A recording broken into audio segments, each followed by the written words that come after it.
ಸ್ನೇಹಿತರ ನಮಸ್ಕಾರ. ನಾನು ನಿಮ್ಮ ರಾಕೇಶ್ ಆರುಂಡಿ. ಬಿಹಾರ ಎಲೆಕ್ಷನ್ ಇಡೀ ರಾಷ್ಟ್ರ ರಾಜಕಾರಣದಲ್ಲಿ ರಾಜ್ಯದ ತೀರ್ಪು ದಿಕ್ಸೂಚಿ ಆಗುತ್ತೆ ಅಂತೇಳಿ ಅನೇಕ ರಾಜಕೀಯ ಪಂಡಿತರು ಕೂಡ ಭಾವಿಸಿದರು. ಅದೇ ರೀತಿಯಾದಂಥ ತೀರ್ಪು ಬಂದಿರೋದು. ಎಲ್ಲೋ ಒಂದು ಕಡೆ ರಾಹುಲ್ ಗಾಂಧಿ ಅವರಿಗೆ ತೀವ್ರವಾದಂಥ ಮುಖಭಂಗ ಅಂತ ಹೇಳ್ಬೋದು. ಅವರು ನಿರಂತರವಾಗಿ ಆರೋಪಗಳನ್ನು ಮಾಡ್ಕೊಂಡು ಬರ್ತಾಯಿದ್ರು. ಮತಚೋರಿ ಒಂದು ಸುಳ್ಳಿನ ಕಥೆಯನ್ನು ಕಟ್ಕೊಂಡು ಬರ್ತಾಯಿದ್ರು ಅನ್ನೋ ರೀತಿಯಾಗಿ BJP ಇವತ್ತು ತಕ್ಕ ಉತ್ತರವನ್ನು ಈ ಮತಚೋರಿ ಆರೋಪಕ್ಕೆ ಕೊಟ್ಟಿದೆ ಅಂತೇಳಿ ಕೇಸರಿ ಪಡೆ ಟಾಂಗನ್ನು ಕೊಡ್ತಾ ಇದೆ. ಇತ್ತ ಕಾಂಗ್ರೆಸ್ಗೆ ಕಲಿಸಿದ ಪಾಠ ಕರ್ನಾಟಕಕ್ಕೂ ಕೂಡ ಮುಂದಿನ ಎಲೆಕ್ಷನ್ನಲ್ಲಿ ಬರುತ್ತೆ ಅನ್ನೋ ಮಾತುಗಳು ಕೂಡ ಚರ್ಚೆಗೆ ಕಾರಣ ಆಗ್ತಾ ಇವೆ. ಅದೇನೇ ಇರಲಿ, ರಾಶಿ ಫ್ರೀ ಸ್ಕೀಮನ್ನು ಕಾಂಗ್ರೆಸ್ ಕೊಡಲಿಕ್ಕೆ ಮುಂದಾದರೂ ಕೂಡ ಬಿಹಾರದ ಜನ ಮಾತ್ರ ಮರಳಾಗಲಿಲ್ಲ. ಆದರೆ ಈ ಗೆಲುವಿನ ಹಿಂದೆ ಕೆಲವು ಅಭ್ಯರ್ಥಿಗಳು ಮಾತ್ರ ಎಲ್ಲರ ಗಮನವನ್ನು ಸೆಳೀತಾ ಇದ್ದಾರೆ. ಅನೇಕ ಅಭ್ಯರ್ಥಿಗಳು ಕೂಡ ಅಭೂತಪೂರ್ವವಾದಂಥ ಗೆಲುವನ್ನು ಕಂಡಿದ್ದಾರೆ. ಆ ಸಾಲಿನಲ್ಲಿ PUC ಪಾಸ್ ಆಗಿರೋ ಹುಡುಗಿ ಮೈಥಿಲಿ ಠಾಕೂರ್ ಬಗ್ಗೆ ಮಾತ್ರ ಇಡೀ ರಾಷ್ಟ್ರ ಮಾತನಾಡ್ತಾ ಇದೆ. ಜೊತೆಗೆ BJP ಕಾರ್ಯಕರ್ತರೇ ಹುಬ್ಬೇರಿಸ್ತಾ ಇದ್ದಾರೆ ಗೆಲುವನ್ನು. ಅದಕ್ಕೆ ಕಾರಣ ಏನು, ಆಕೆ ಗೆದ್ದಿದ್ದು ಹೇಗೆ ಅನ್ನೋ ಕುರಿತಾಗಿ ಒಂದಿಷ್ಟು ಡೀಟೇಲ್ಸ್ನ ಕೊಡ್ತಾ ಹೋಗ್ತೀನಿ. ನೋಡಿ, ಬಿಹಾರದ ವಿಧಾನಸಭಾ ಚುನಾವಣೆಗೆ BJP ತನ್ನ ಅಭ್ಯರ್ಥಿಗಳನ್ನು ಫೈನಲ್ ಮಾಡೋ ಮುಂಚೆ ಪ್ರಕಟಿಸುವುದಕ್ಕಿಂತ ಕೇವಲ ಒಂದು ದಿನ ಮೊದಲು ಪಕ್ಷಕ್ಕೆ ಸೇರ್ಪಡೆಯಾಗಿದ್ದಂಥ ಜಾನಪದ ಗಾಯಕಿ ಮೈಥಿಲಿ ಠಾಕೂರ್ ಅವರ ಹೆಸರು ಕೂಡ ಅಭ್ಯರ್ಥಿಗಳ ಪಟ್ಟಿಯಲ್ಲಿ ಕಾಣಿಸ್ಕೊಳ್ಳುತ್ತೆ. ಅನೇಕರು ಈ ಹುಡುಗಿಗೆ ಟಿಕೆಟನ್ನು ಕೊಟ್ಟಿದ್ದನ್ನು ನೋಡಿ ಕೆಲವೊಬ್ಬರು ಸ್ವಾಗತ ಮಾಡಿದ್ರೆ, ಅನೇಕರು ಮೂಗು ಮುರಿದಿದ್ರು, ಅನೇಕರು ಅಪಹಾಸ್ಯ ಮಾಡಿದ್ರು, ಆಯ್ಕೆ ಸರಿಯಿಲ್ಲ ಅನ್ನೋ ರೀತಿಯಾಗಿ ಮಾತನಾಡಿದರು. ಆದರೆ ಅಮಿತ್ ಶಾ ಅವರ ಈ ಆಯ್ಕೆಯ ಹಿಂದೆ ಬಹಳಷ್ಟು ಪ್ಲ್ಯಾನ್ ಇದೆ, ಮಾಸ್ಟರ್ ಪ್ಲ್ಯಾನ್ ಇದೆ ಅನ್ನೋದನ್ನು ಯಾರೂ ಕೂಡ ಊಹಿಸಿರಲಿಲ್ಲ.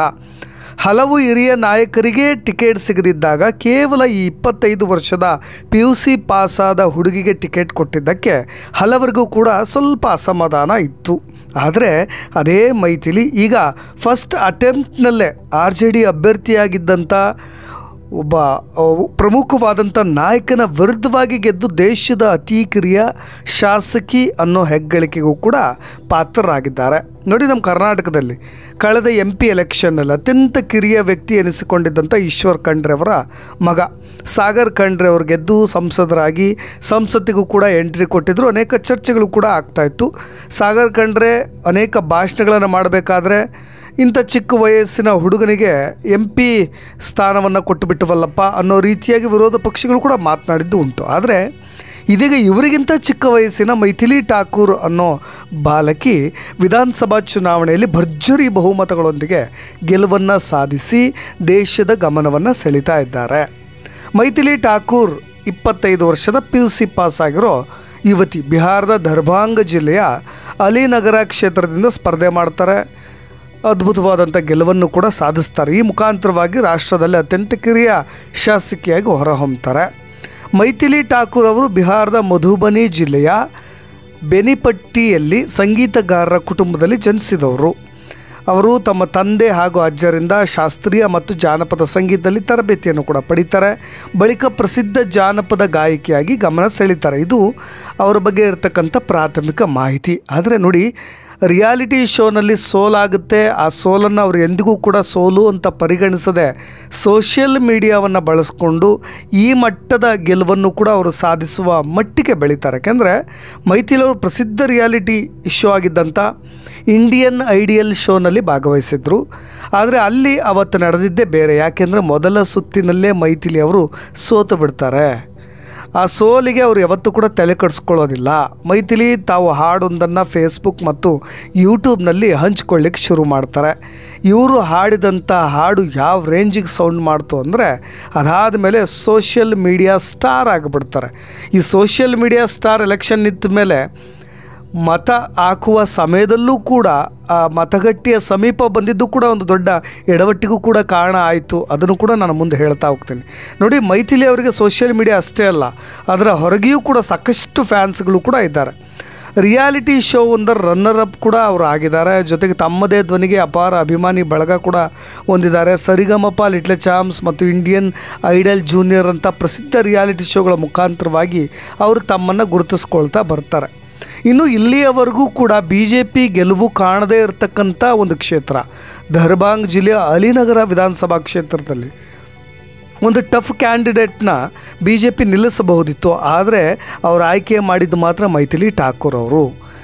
ಒಂದು ಬಾರಿಯೂ ಕೂಡ ಗೆಲುವು ಸಾಧಿಸದ BJP ಅದೇ ಕ್ಷೇತ್ರದಲ್ಲಿ ಮೈಥಿಲಿ ಠಾಕೂರ್ನ ಟ್ರಂಪ್ ಕಾರ್ಡ್ ಆಗಿ ಯೂಸ್ ಮಾಡಿ ಇವತ್ತು ಭರ್ಜರಿಯಾಗಿ ಗೆದ್ದು ಹೊಸ ಇತಿಹಾಸವನ್ನು ಸೃಷ್ಟಿಸಲಿಕ್ಕೆ ಕಾರಣಕರ್ತರು ಕೂಡ ಈ ಮೈಥಿಲಿ ಅವರು ಆಗ್ತಾರೆ. ನೋಡಿ, ರಾಷ್ಟ್ರೀಯ ಜನತಾದಳದ ಹಿರಿಯ ಮುಖ ವಿನೋದ್ ಮಿಶ್ರಾ ಅವ್ರನ್ನ 11,730 ಮತಗಳ ಅಂತರದಿಂದ ಸೋಲಿಸಿರೋದು. ಇದು ಅವರು ಚೊಚ್ಚಲ ಚುನಾವಣೆ ಕೂಡ ಹೌದು. ಮೈಥಿಲಿ ಠಾಕೂರ್ ಅವ್ರದ್ದು 84,915 ಮತಗಳನ್ನು ಪಡೆದು ಹೊರ ನಡೀತಾರೆ. ಇದು ಸ್ಥಳೀಯ BJP ಕಾರ್ಯಕರ್ತರನ್ನು ಕೂಡ ದಿಗ್ಭ್ರಮೆಗೊಳಿಸ್ತಕ್ಕಂಥ ರಿಸಲ್ಟ್ ಅಂತ ಹೇಳ್ಬೋದು. ತಮ್ಮ ಪ್ರಚಾರದ ಸಮಯದಲ್ಲಿ ಠಾಕೂರ್ ಅವರು ಏನು ಇಂಪ್ಯಾಕ್ಟ್ ಮಾಡಿದ್ರು, ಕೆಲವು ವಿವಾದಗಳಿಗೂ ಕೂಡ ಗುರಿಯಾದರು. ಯಾಕೆಂದರೆ ಅವರು ಆರಂಭದಲ್ಲಿ ಅಲಿನಗರವನ್ನು ನಾನು ಮತದಾರರಿಗೆ ಏನಾದರೂ ನನ್ನನ್ನು ಗೆಲ್ಲಿಸಿದರೆ ಇದೇ ಕ್ಷೇತ್ರವನ್ನು ಸೀತಾನಗರ ಅಂತೇಳಿ ಮರುನಾಮಕರಣ ಮಾಡ್ತೀನಿ ಅಂತ ಹೇಳಿ ಕೂಡ ವಿವಾದದ ಕೇಂದ್ರ ಬಿಂದುವಾಗಿದ್ದರು. ಭಾಳಷ್ಟು ವಿವಾದಗಳನ್ನು ಕೂಡ ಎದುರಿಸಿದ್ರು. ನಾನು ಈ ಸ್ಥಾನದಿಂದ ಗೆದ್ದರೆ ಅಲಿನಗರ ಇನ್ನು ಮುಂದೆ ಸೀತಾನಗರವಾಗುತ್ತೆ ಅಂತ. ಮುಂದೆ ಅದನ್ನು ಉಳಿಸ್ಕೊಳ್ತಾರೆ ಏನೋ ಅದನ್ನು ಕಾದು ನೋಡಬೇಕಾಗಿದೆ. ಅದಕ್ಕೆ ವಿವಾದಗಳು ಕೂಡ ಇದ್ದಾವೆ, ಪರ ವಿರೋಧದ ಚರ್ಚೆಗಳು ಕೂಡ ಇದ್ದಾವೆ. ಒಟ್ಟಾರೆಯಾಗಿ ಪ್ರಚಾರದ ಸಂದರ್ಭದಲ್ಲಿ ಈ ಥರದೊಂದು ಹೇಳಿಕೆಯನ್ನು ಕೊಟ್ಟಿದ್ದರು. ಇದು ಅವರು ಗಮನ ಸೆಳೆದಂಥ ಒಂದು ವಿಷಯ.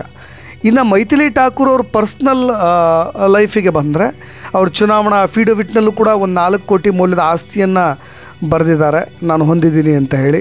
ಜೊತೆಗೆ ಗಾಯಕಿಯ ವಾರ್ಷಿಕ ಆದಾಯ 5 ವರ್ಷಗಳಲ್ಲಿ 12 ಲಕ್ಷದಿಂದ 28 ಲಕ್ಷದವರೆಗೂ ಕೂಡ ಹೇರಿದೆ. 53 ಲಕ್ಷ ಮೌಲ್ಯದ ಚಿನ್ನ ಕೂಡ ಹೊಂದಿದ್ದಾರೆ. 1.8 ಲಕ್ಷ ಕ್ಯಾಶ್ ಇದೆ. ಜೊತೆಗೆ ಒಂದಿಷ್ಟು ಮ್ಯೂಚುವಲ್ ಫಂಡ್ಗಳಲ್ಲಿ ಸಕ್ರಿಯ ಹೂಡಿಕೆ ಮಾಡಿರೋದು ಅವರ ಆಸ್ತಿ ಅಂತಸ್ತು. ಇನ್ನು ಮೈಥಿಲಿ ಠಾಕೂರ್ ದೇಶೀಯವಾಗಿಯೂ ಕೂಡ ಕೇವಲ ರಾಷ್ಟ್ರೀಯವಾಗಿ ಅಲ್ಲ, ಇಂಟರ್ನ್ಯಾಷನಲಿ ಕೂಡ ಅವರು ಭಾಳಷ್ಟು ಗುರುತಿಸ್ಕೊಂಡಿರೋದು. ಒಂದು ರಿಪೋರ್ಟ್ ಪ್ರಕಾರ ಅವ್ರು ತಿಂಗಳಿಗೆ 12ರಿಂದ 15 ಲೈವ್ ಪ್ರದರ್ಶನ ಕೊಡ್ತಾರೆ. ಅಂತಂದರೆ ಒಂದು ಪ್ರದರ್ಶನಕ್ಕೆ ಅವ್ರು 5 ಲಕ್ಷ ಚಾರ್ಜ್ ಮಾಡ್ತಾರೆ, 5ರಿಂದ 7 ಲಕ್ಷ. ಅಂದರೆ ಸರಾಸರಿಯಾಗಿ ಅವರು ಎಷ್ಟು ಲಕ್ಷ ಹಣವನ್ನು ಸಂಪಾದಿಸಬಹುದು ನೀವು ಅಂದಾಜು ಮಾಡಬಹುದು. ಇನ್ನು ಚುನಾವಣಾ ದಿನದಂದು ನಾನು ಆದಂಥ ಒಂದು ಟೀಕೆ ವಿವಾದದ ಬಗ್ಗೆ ಹೇಳ್ತಾ ಇದ್ದೆ. ನೋಡಿ, ಅವತ್ತು ಎಲೆಕ್ಷನ್ ವೋಟಿಂಗ್ ದಿನ, ಅವತ್ತು ಮೈಥಿಲಿ ಠಾಕೂರ್ ಅವರು ವೈಯಕ್ತಿಕವಾಗಿ ನನ್ನ ಮತದಾರನ ಭೇಟಿ ಆಗಬೇಕು ಅಂತ ಅದೇ ಮತಗಟ್ಟೆಗೆ ಭೇಟಿ ಕೊಡ್ತಾರೆ. ಅಲ್ಲೂ ಕೂಡ ಅವ್ರಿಗೆ ಟೀಕೆ ಎದುರಾಗುತ್ತೆ. ಯಾಕೆಂದರೆ ಕೆಲವು ವಿರೋಧಿಗಳು ಇದು ಚುನಾವಣಾ ರೂಲ್ಸ್ನ ಉಲ್ಲಂಘನೆ ಮಾಡ್ತಾ ಇದ್ದಾರೆ ಅಂತ ಅನೇಕ ಫ್ಯಾನ್ಸ್ಗಳು ಸೇರಿಕೊಳ್ತಾರೆ. ಅವರ ಉಪಸ್ಥಿತಿಯು ಈ ಒಂದು ವೋಟಿಂಗ್ ಏನು ಈ ಸೆಂಟರ್ ಇದೆ ಅಲ್ಲಿ ಮತದಾರರ ಮೇಲೆ ನೇರವಾಗಿ ಪ್ರಭಾವ ಬೀರ್ಬೋದು. ಮೊದಲೇ ಅವರು ಒಂದು ಸ್ವಲ್ಪ ಐಕಾನ್ ಆಗಿದ್ದಾರೆ, ಯೂತ್ ಐಕಾನ್ ಆಗಿದ್ದಾರೆ ಅನ್ನೋ ರೀತಿಯಾಗಿ ಅನೇಕರು ಮಾತನಾಡಿಕೊಂಡ್ರು. ಆದರೆ ಅವರ ವಿರುದ್ಧವಾದಂಥ ಯಾವ ವಿರೋಧಗಳು ಕೂಡ ನಿಲ್ಲೇ ಇಲ್ಲ. ಎಲ್ಲವೂ ಕೂಡ ಇವತ್ತು ಗಾಳಿಗೆ ತೂರದ ಹಾಗಿಬಿಟ್ಟಿದೆ. ಕಾಂಗ್ರೆಸ್ ಜೊತೆಗೆ ಅಲ್ಲಿದ್ದಂಥ ಕೆಲವು ಪಕ್ಷಗಳು ಇವತ್ತು ಬಿಹಾರದಲ್ಲಿ ಹೇಳ ಹೆಸರಿಲ್ಲದಂತ ಆಗಿಬಿಟ್ಟಿದೆ. ಕೇಸರಿ ಮಯ ಇಡೀ ರಾಷ್ಟ್ರದಲ್ಲಿ ರಾಹುಲ್ ಗಾಂಧಿಯವರ ಸರಣಿ ಸೋಲುಗಳನ್ನು, ಅವರ ನಾಯಕತ್ವದಲ್ಲಿ ಅವರ ಲೀಡರ್ಶಿಪ್ನಲ್ಲಿ ಆದಂಥ ಒಂದಿಷ್ಟು ಗೆಲುವುಗಳು ಮತ್ತು ಸೋಲುಗಳನ್ನು ತಾಳೆ ಹಾಕಿ ನೋಡಿದಾಗ ಬಹಳಷ್ಟು ಸೋಲುಗಳು ರಾಹುಲ್ ಗಾಂಧಿಯವರ ನೇತೃತ್ವದಲ್ಲಿ ಪದೇ ಆಗ್ತಾ ಇರೋದು. ಇದು ಇವತ್ತು BJP ಅಸ್ತ್ರವಾಗಿ ಟೀಕೆಯನ್ನು ಕೂಡ ಮಾಡ್ತಾ ಇದೆ. ಮುಂದೆ ಕರ್ನಾಟಕ ಎಲೆಕ್ಷನ್ ಕೂಡ ಇದೆ, ಯಾವ ರೀತಿಯಾದಂಥ ಪ್ರಭಾವವನ್ನು ಬೀರ್ಬೋದು ಅನ್ನೋದನ್ನು ನಾವು ಕಾದು ನೋಡಬೇಕು. ಒಟ್ಟಾರೆಯಾಗಿ ಸಿದ್ದರಾಮಯ್ಯನವರ ಒಂದು ರಿಯಾಕ್ಷನ್, ಇದೇ ನಿತೀಶ್ ಕುಮಾರ್ ಅವರೇನು ಬೇರೆ ಏನ್ರಿ, ಅವರು ಕೂಡ ಹಿಂದುಳಿದ ವರ್ಗದವರು ಅಲ್ಲವೇನ್ರಿ ಅನ್ನೋ ರೀತಿಯಾದಂಥ ಸ್ಟೇಟ್ಮೆಂಟ್ನ ಕೊಡೋ ಮುಖಾಂತರವಾಗಿ ಅವರು ಇದನ್ನು ಸ್ವಲ್ಪ ತಿಳಿಗೊಳಿಸೋ ಕೆಲಸವನ್ನು ಕೂಡ ಮಾಡ್ತಾ ಇದ್ದಾರೆ. ಆದರೆ ಮುಂದೆ ಈ ಬಿಹಾರದ ರಾಜಕೀಯ ಫಲಿತಾಂಶ ಯಾವ ರೀತಿಯಾಗಿ ಬೇರೆ ರಾಜ್ಯಗಳ ಮೇಲೂ ಕೂಡ ಪರಿಣಾಮ ಬೀರಬಹುದು ಅನ್ನೋದನ್ನು ಕಾದು ನೋಡಬಹುದು.